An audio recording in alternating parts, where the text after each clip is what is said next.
What's up, Glenn? 2 weeks ago, I asked a question. Basically, are you taking the opportunities that God gives you to share the hope of the gospel? Last week, I asked a question, are you prepared to share the hope of the gospel? I want to ask you another question this week, and that question is this: are you ashamed to share the hope of the gospel? And I know that that sounds like a weird question, because we know that we say this, the Sunday school answer is no, I'm not ashamed to share the gospel. And I trust that you're not ashamed to share the gospel, not just because you say no, I'm not, but because you demonstrate that you're not by simply being obedient and sharing the gospel when God gives you opportunities.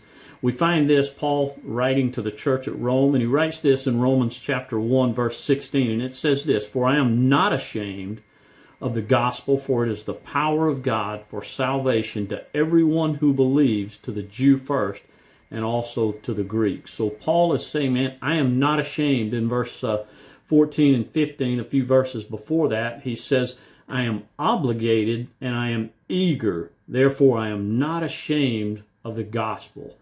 And then we find Paul writing to the church at Ephesus in Ephesians chapter 6, verses 19 and 20, and it says this: "Pray also for me, that the words may be given to me in opening my mouth boldly to proclaim the mystery of the gospel, for which I am an ambassador in chains, that I may declare it boldly as I ought to speak."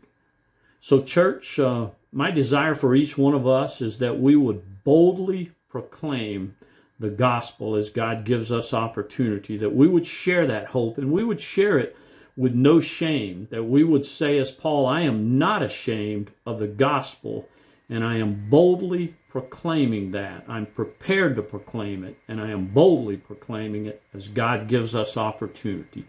Be bold and share your faith with others.